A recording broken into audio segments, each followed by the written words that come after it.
Hello everybody, welcome to Hello, my name is If. My name is Sebastian. I'm coding for roughly 30 years now, and 20 of those mostly PHP. I'm doing some open source projects like Captain Hook and PHP View. If you want to get some stickers, I have some, so just find me afterwards. Like everybody else, I'm saying stupid stuff on the internet, so if you care, you can follow me on Twitter. But this talk isn't about me. This talk is all about conditionals, and here we have one, a beautiful and nice if statement. When I see something like this in a code review, I'm kind of not very happy with it.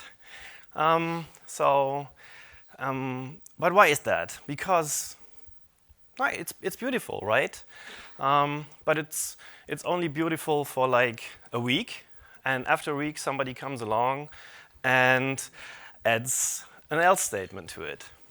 And that's kind of fine, right? But 1 week later somebody comes along and realized something special is the case, and we have to do something special. And some days later, somebody's recognizing something super rare is happening, and we have to deal with it. If something super rare is the case, do something extra. And of course, somebody realizes, I'm not really sure, we only can do this if something is happening, right?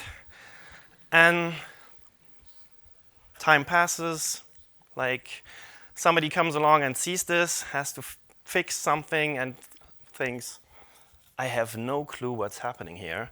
So I just do my own stuff below, and something special is the case and something else is, and we do something extra else, you know? And since somebody already did it, the next guy comes along and says, okay, I can do the same, and so on. And like 3 months later, your code looks like this, right? Nobody has a clue what is happening. It's all gibberish, and it's really hard to understand.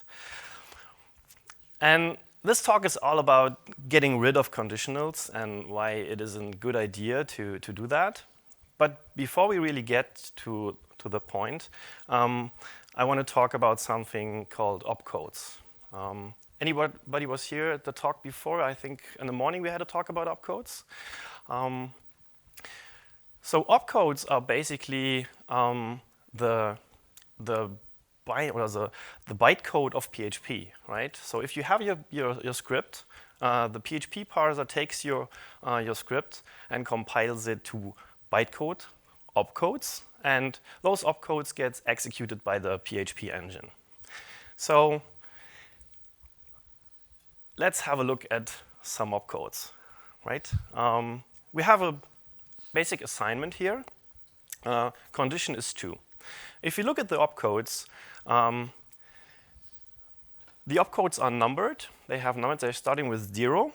And you can see on the left side which line they are corresponding to. So they start with the execute statement. Then we have the assignment. And internally, PHP is assigning variable names, but it's not using your cool variable names. It's using just integers. In this case, it's using !0. It's the first variable, and it assigns true to it. And then it exits the script, and we're done.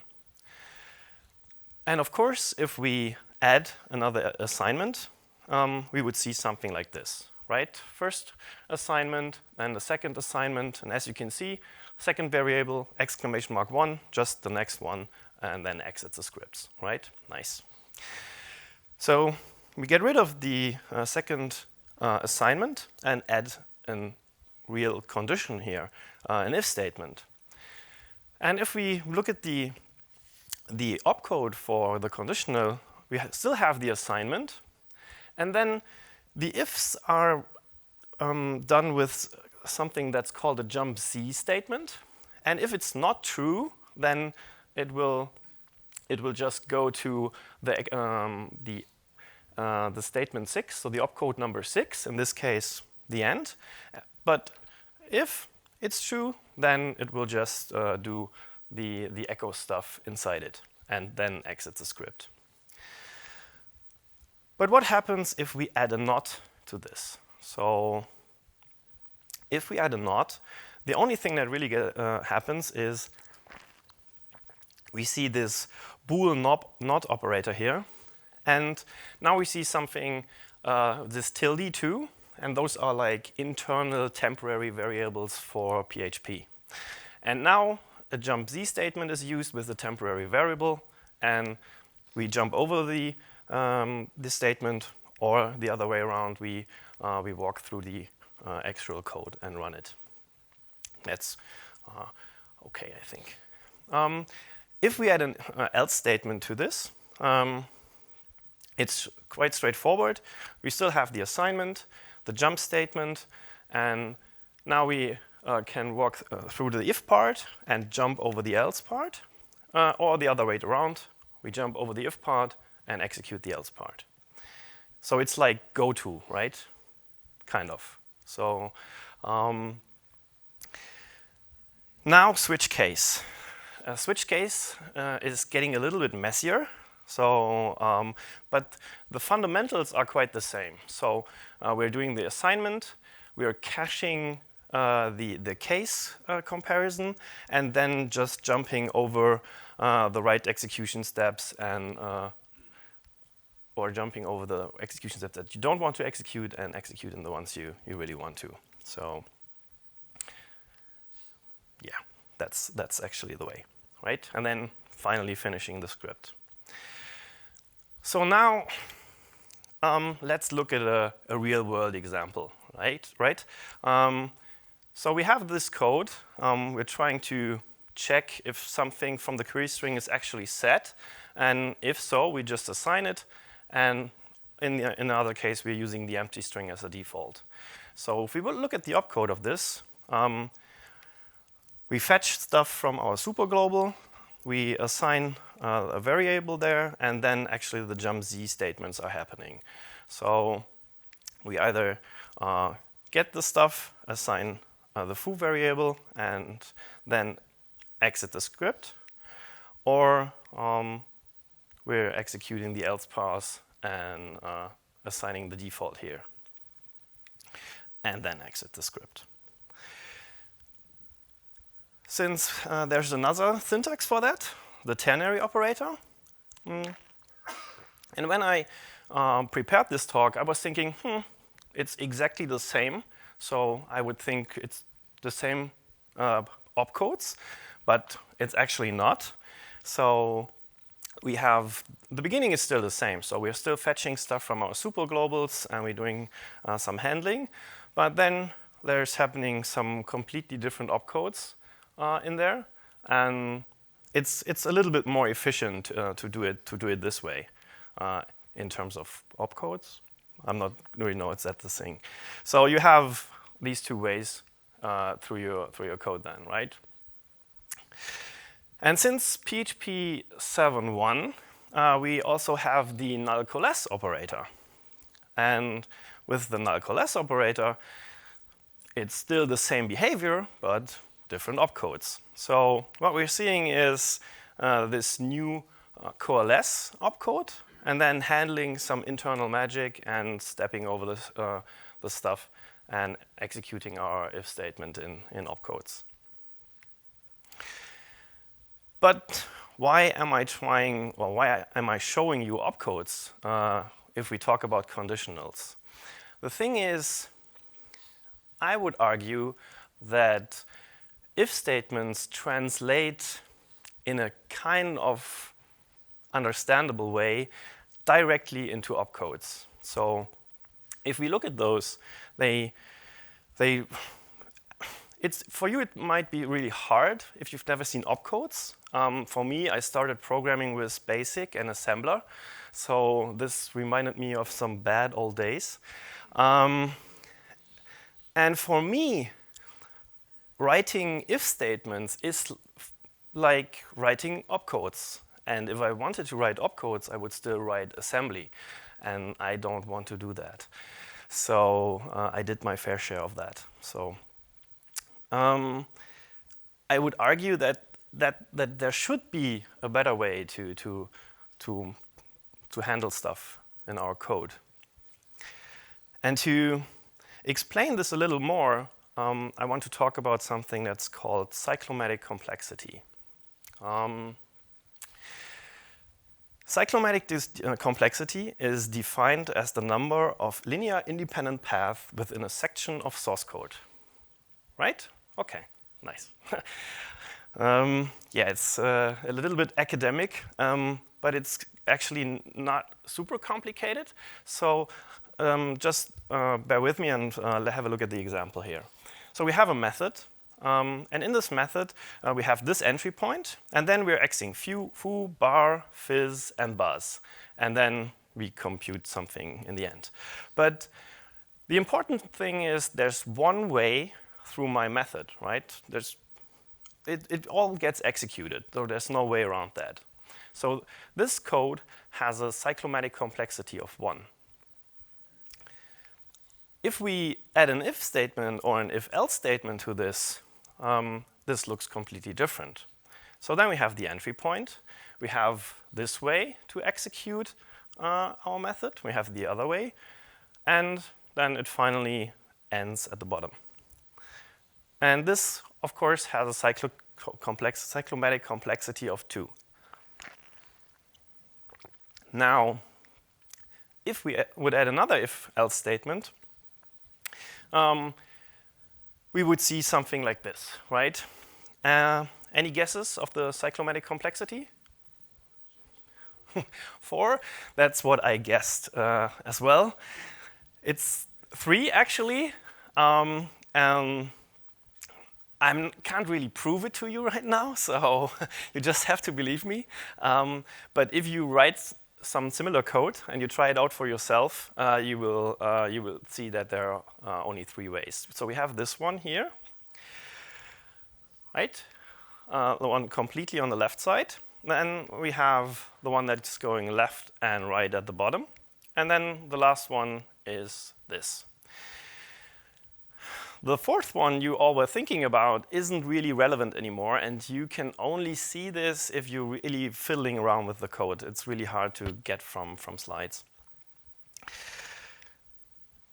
But now, if we think about unit testing, let's say we've unit tested all our code, right? And we want to strive for 100% code coverage. And so we write a unit test that's actually executing foo and fizz, and we write a unit test that executes bar and buzz. 100% code coverage, right? Perfect. What could go wrong? So the thing is, if we would have code that fizz is depending on something that foo does, and somebody actually would go first bar and then fizz, then everything will blow up, right? There's an error. And even with 100% code coverage, so we tested everything, but still, that's not cool. The cool thing about cyclomatic complexity is it tells us how many unit tests we should have in our code, right? So I hope we all write unit tests, but I don't like writing unit tests. So my goal is to write as less unit tests as possible. And so my goal should be to keep the cyclomatic complexity of my source code low, because since I have to write as many tests as the cyclomatic complexity is telling, I want to keep that low as possible. So what's the root of all evil, right, for the cyclomatic complexity thing? It's conditionals, as you might have guessed, right? But why are we using conditionals? Why are we actually using if, else, and switch? because they are there. We can use them, right? So they're right there in the PHP language. They're keywords for all our conditionals to use, so why not use them, right? But if we look at, for example, Smalltalk and the keywords of Smalltalk, there's no conditionals in there. They only have 5 keywords. Okay, that's strange. How do they manage control flow? That's why, so Smalltalk is the sweet world where everything's an object. So the sweet object-oriented world, like objects everywhere. And let's try to imagine a world in PHP where everything's an object, right? So we would have an object, and we can send this object a message. We can call a method on it. And if everything would be an object, then we could define a string, and the string would be an object, and we could call a method on it and send some arguments to it. And what this really translates to is, okay, we have some string object, and we're sending it a message. The message is append more text, right? And that's quite straightforward. But that's also true for operators, right? If we have 1 plus 1, in an object-oriented world, this would be we're having the integer 1, and we're calling the method plus on it and passing the argument 1. It, again, translates to sending a message plus 1. OK, so if that's true for operators like plus and minus, we can also do this for equals, equals, equals, right? We have the integer 1, and we're sending the method, we're calling the method equals, equals, equals 1, and same thing, right? But what would this kind of method return, right? It would return something called Boolean class. And if we would have something like a Boolean class in PHP, it maybe look like this. We would have the interface Boolean class, and it has 2 methods. The method if true and if false.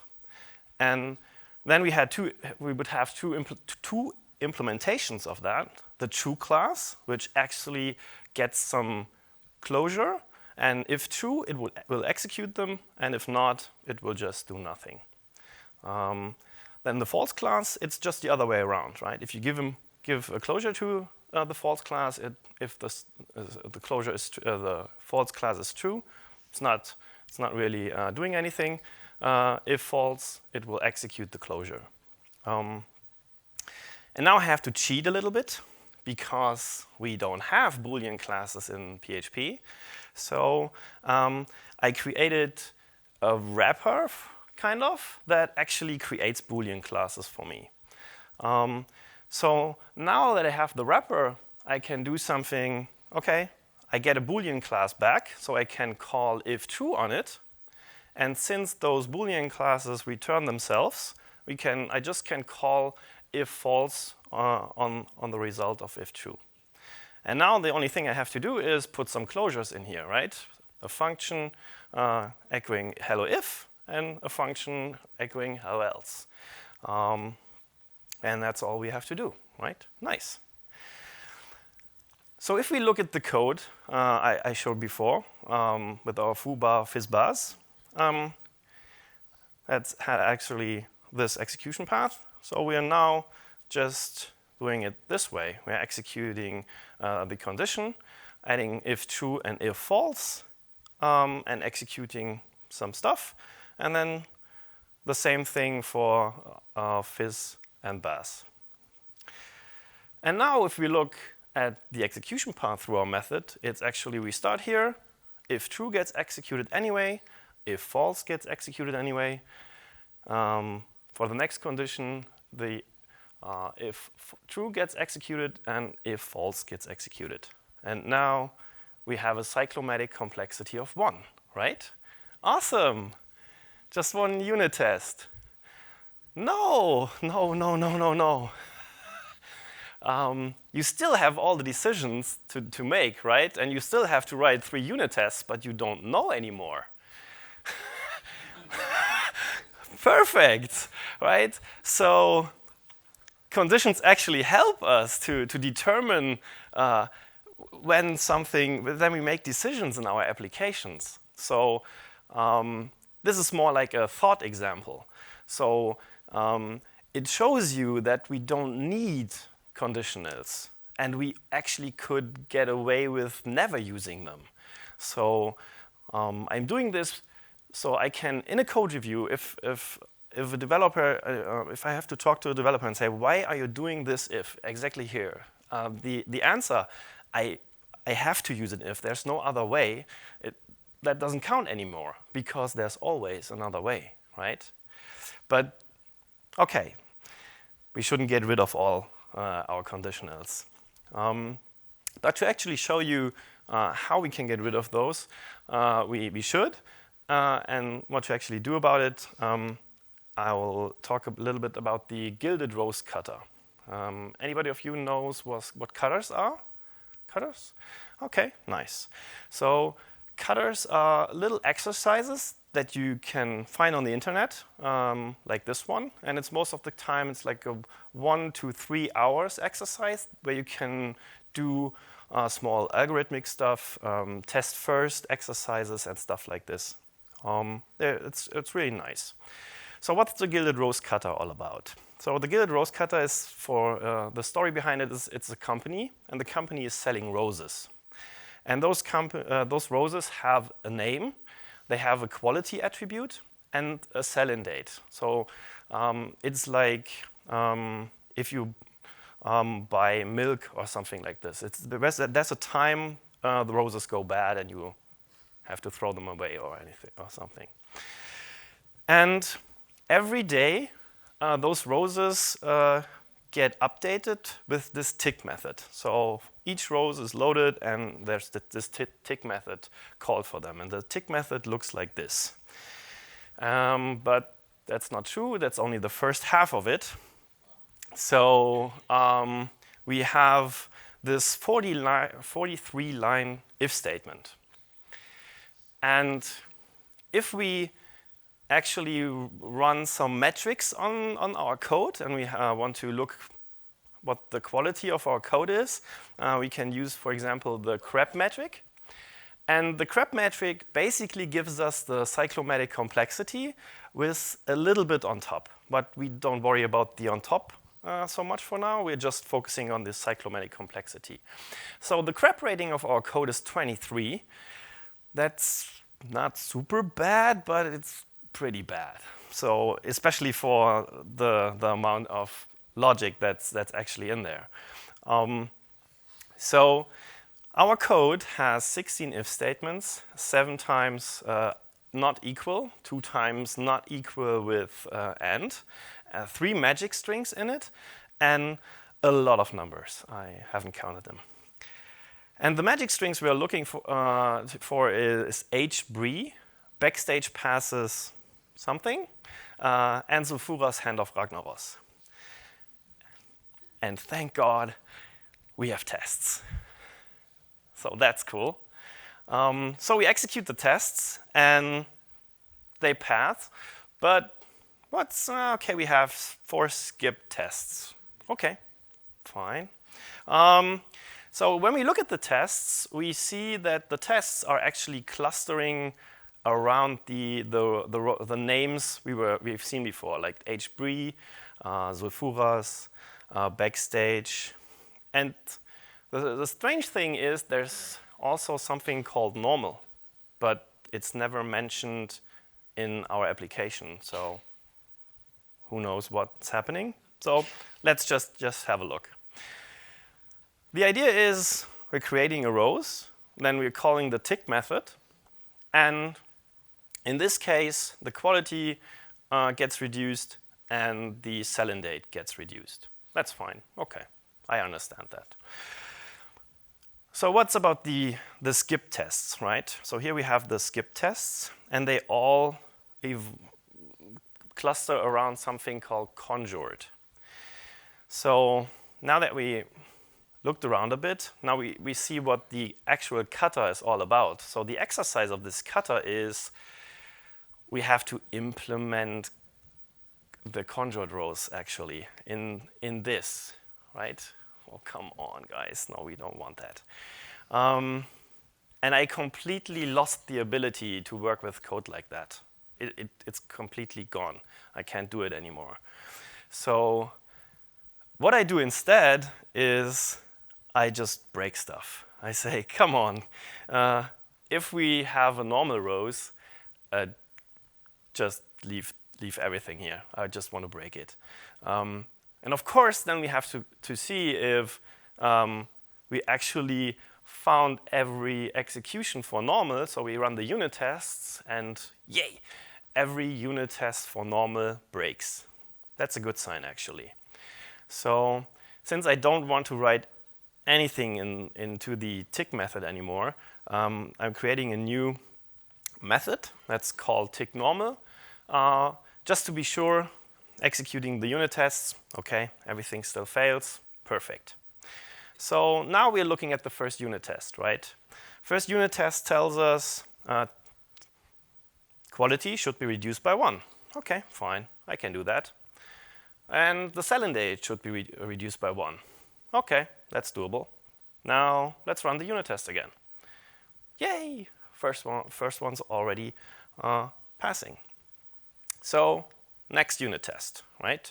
So we have this one where the quality gets reduced by 2, and it looks like it relates to if the selling date already is 0, then we have to reduce the quality by 2. So obviously, write the conditional for that, okay? Yeah, if the selling date is bigger 0, then we just reduce 1, otherwise we reduce 2.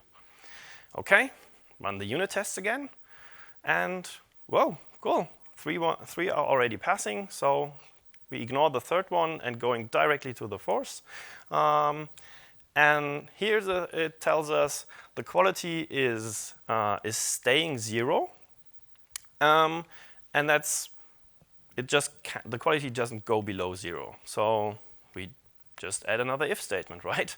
The quality is not equal to 0. We do that stuff, and then otherwise we hop over it. And then we execute our unit tests again, and everything is working. We're back to green. Well, the green light is on. Awesome. And you might wonder, so Sebastian is talking about conditionals and how crappy they are, and he just wrote the most crappy code ever with a lot of if statements and stuff. What is he talking about? And you're right, I did. And the most important thing, if you do stuff like that and you're refactoring, is that you go back to a state where your unit tests actually pass. You can't refactor in a state where your unit tests don't pass, because you don't have any idea what kind of changes actually broke your unit tests. So you have to go back to green. And now that we are here in our sweet spot, we can try to optimize this a little bit. So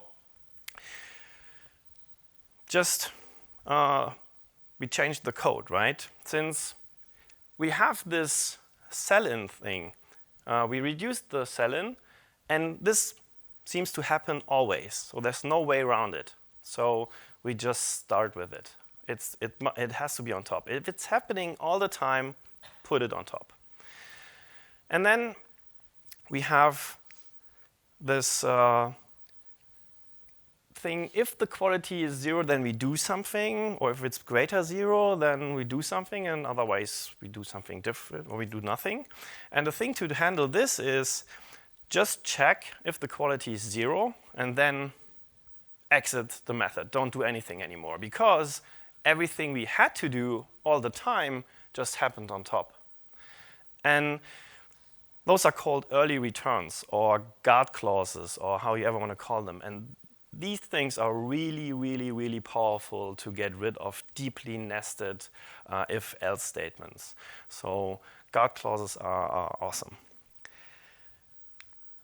And then we have these two execution paths where sometimes we do reduce the quality by 1, and sometimes we reduce the quality by 2.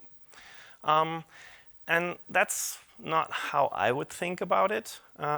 Most of the time I would say, okay, we're always reducing the quality by 1, and only in a special case we would reduce it by 2.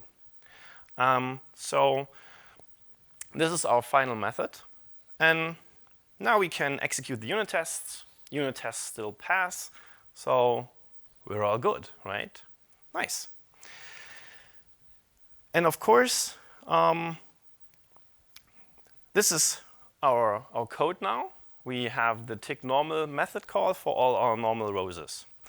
And what we do now is we just proceed with the things we started. We do this for every rows, right? We do this for test Brie as well. And so we change this stuff to a switch case statement, because switch case statements are awesome, maybe not, okay, but we still do it, okay? And of course we have to check if we catch all execution paths of HBRE. So execute the unit tests, okay, we actually broke all of them. Like I said, good sign. So we can actually go and refactor and build the method, and this is maybe the code we will come up with. And now, strange things can happen, right? We can see stuff. So, okay, if we look at our code of tick normal and tick HBRE, they actually look pretty similar. And now it's kind of a little bit dangerous, right? We could go on a sidetrack and just say, oh, I'm going to refactor those two methods into a base method or something. But actually, you shouldn't. Because we only know about 50% of our application, right? So there's still 50% coming. And we don't know about what's happening in there. I have no clue. So for now, just keep it in mind and say, okay, I know they look pretty similar, but for now, I will stick to the plan I have and will do this for every rows. So we're not getting on a sidetrack here. We just keep going on the track we're currently on. So now we're testing the sulfuras rows. And of course, adding it to the switch case statement, creating an empty method. And now we're hoping all the unit tests will break for sulfuras. Damn it, they still work. That's most of the time a bad sign. So if you think you break stuff and the unit tests still work, most of the time not a good spot to be in. So now we have to look at the unit tests, right? And the unit test actually tells us the quality stays 10 and the sell-in date stays 5, and all of the unit tests are like this. So this is actually the code that makes your unit tests pass, an empty method. Okay, fine, cool. It's cool for me. Now, just the last one, the backstage rows. Add it to the switch case statement, create a method, check if the unit tests run, yada, yada, yada. And then you come up with something like this. And then we're executing our unit tests and everything's working. Nice, cool. So this is our code.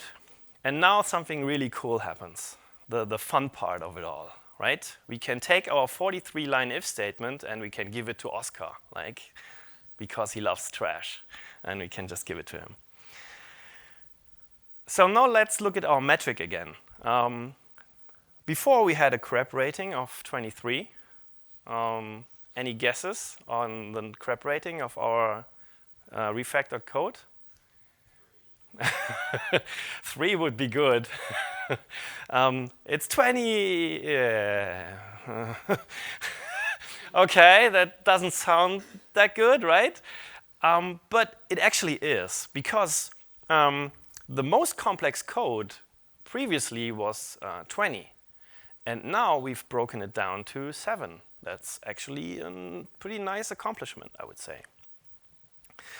But since refactorings don't happen for half an hour or so, most of the time they happen during a sprint, maybe a week or 2.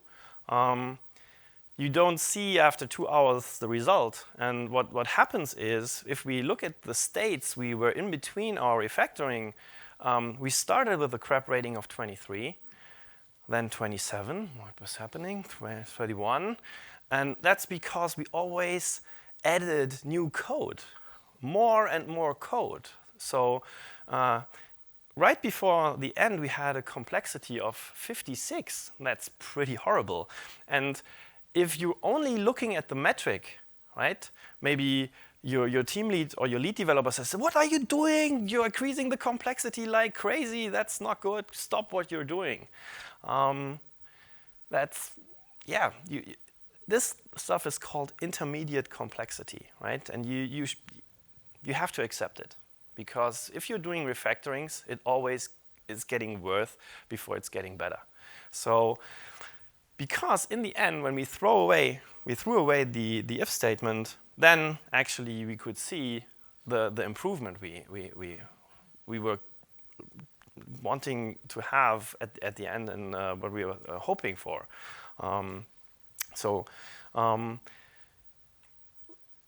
Now let's look at the conjoint thing, right? We still have to do a job, right? So this is our code, and we could do this, right? We could add a tick conjoint method. But should we do it? And I would argue, no, we shouldn't. Because if you see something like this, you have methods with the same prefix or suffix, and in our case, tick, it's always a little puppy who wants to get out. Get me out of here, please. I want to get out. And that means we have to create another object that wants to get out there. So when we look at our tick normal method, what we have to do is we have to create a normal class. And for this to work, we actually have to get the quality and sell-in stuff on the constructor. And then, of course, we have to make those properties accessible to getters. What we can do now is, if we look at our tick normal method, we can just create the normal rows and call the tick method on our normal rows. That's nice. The thing is, we have still those properties in the gilded rows class as well. And now we have a state where sometimes the values are in the rows object, and sometimes they're in the gilded rows class, and that's already always been there. So now we have to fight this intermediate complexity again, right? So we have to somehow add a new property and then check if we have rows, and then use the rows for the quality, and otherwise use the quality the gilded rows knows about. And it's just the same for the sell-in date, right? Okay, that's kind of ugly.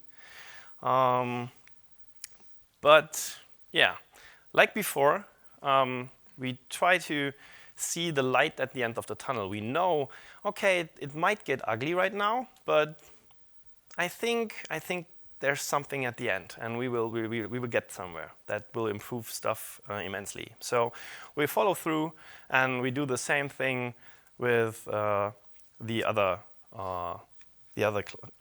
methods. We just create an HB class, properties, constructor, getters, and do the same thing, right? In the ticked HB method, use the HB class, nothing else. And now, Sulfuras.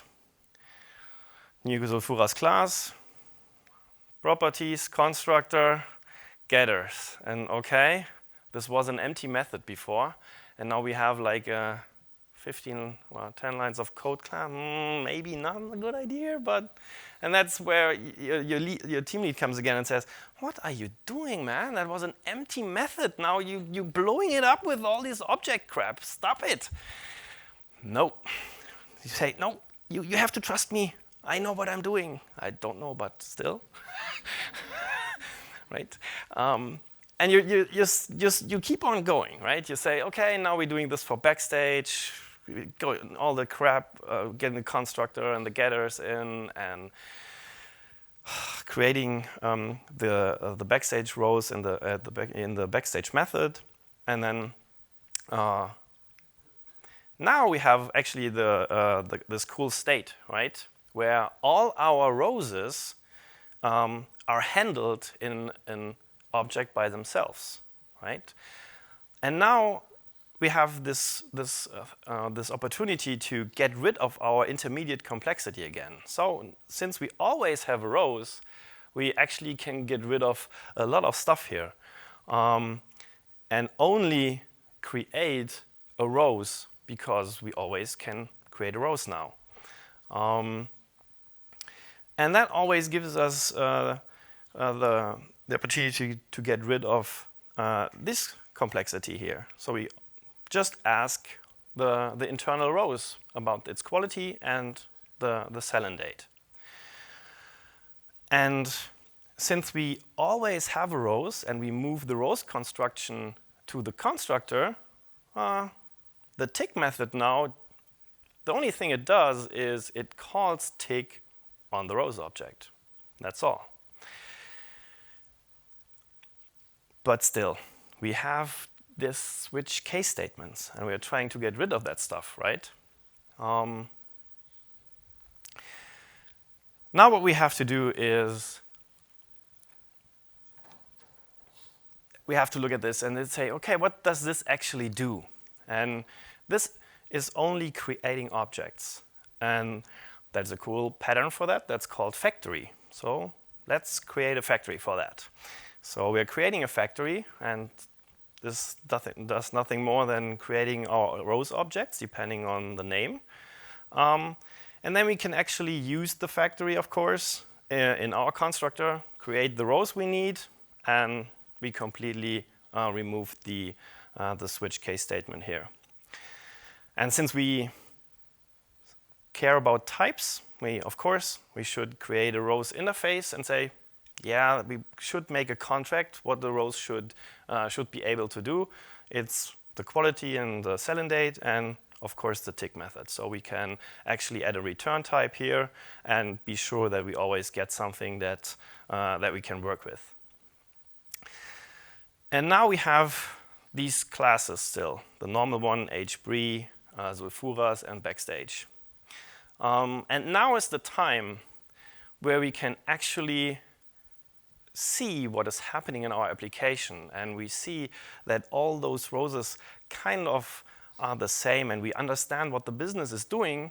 And so now we can actually create a base class for this. We can say, okay, we have a lot of duplicated stuff and it really belongs together. This are really all roses. So let's put all that stuff that every rose needs into the base class, like constructor, getters, and stuff. And we actually go and say, here we define the abstract method tick. So everybody that's extending our base class has to implement the tick method. And then we can get rid of all the duplicated code, right? The normal class, we get rid of all that stuff. The HBRE class, still get rid of all it. Then Sulfuras, get rid of everything. And now we're back to something close to an empty method, right? This is, yeah, kind of the same. Still, it's in class with an empty method, but I think it's okay. So, of course, Backstage, same thing. We get rid of the properties with the constructor and all that. And we've cleaned up it quite a bit, I think. So let's look at the C.R.A.P rating, right? We started with 23. The method version was 20. Any guesses on the cyclomatic complexity now? 10's not so bad. It's 17. Yeah, another 3 points. Okay, awesome. But that's actually a lot. Because if you think about it, your application makes decisions, right? And you have no way around those decisions. You have to make them somewhere. So your overall cyclomatic complexity may not change that much because your application maybe is complicated and making a lot of decisions. But what we achieved here is we moved from code that had a complexity of 20 when you looked at it, then we reduced it to 7, And now the most complex part is actually not our application anymore. It's some implementation detail deep down in the backstage rows, right? So the blue one, you don't care about the blue one on the slides anymore. That's actually your application logic. So what we've done is we reduced the complexity by 75%. And I can't stretch this enough. Code gets read much more than it gets written. So it's like a ratio of 10 to 1. And you should care about your code in terms of who reads it and make it understandable for the person who comes after you. And if you reduce complexity by 75% for certain parts of your code, that's huge. So now what, right? Now the time has come to actually implement Conjured. And that's all. We have to make it creatable in our factory, and then actually remove the marked skips of our unit tests, run our unit tests, and we're done. Cool. So what's to take away from this? Choose duplication over the wrong abstraction. Sometimes it's much cheaper, or very often it's much cheaper, to keep some duplication until you really know what's happening in your application. Because getting rid of duplication most of the time is really, really cheap.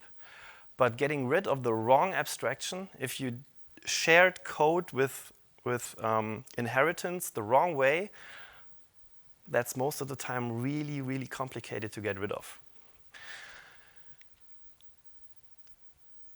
Most of you maybe had heard of S.O.L.I.D, and the O in S.O.L.I.D is all about the open-close principle.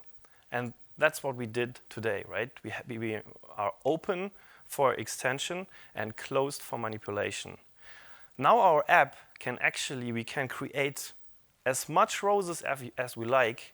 We don't have to touch our core system anymore, because we made a contract. We made sure that we can call tick on the roses, and how the roses work is an implementation detail we don't care about. So we're open for all kinds of stuff of new roses, but you can't mess with the core. We are always calling tick. Building small things is great, and that's what we should do. Try to build small things that you can combine together and do powerful stuff with them in a combination kind of way. Then don't fear the intermediate complexity, because it will happen. If you're going to refactor code, most of the time there's no way of this intermediate complexity, and especially if you're doing bigger refactorings over time, code always gets worse before it gets better. Since I'm an Apple fanboy, I most of the time looking for Steve Jobs quotes. So one time he said, "Simple can be harder than complex. You have to work hard to get your thinking clean to make it simple. But it's worth it in the end, because once you get there, you can move mountains." And yeah, that's actually what we did. We created small things, and we cleaned up our code quite a bit. Kent Beck says it a little bit differently. He says, make change easy, that might be hard, and then do the easy change. And that's exactly what we did during this talk, right? We worked really hard to make change easy. So we cleaned up all that stuff and refactored, and then made the easy change. Conjured was the easy change then, right? And if you're following kind of that, you maybe live heavily after. So it's the end. Thank you, everybody.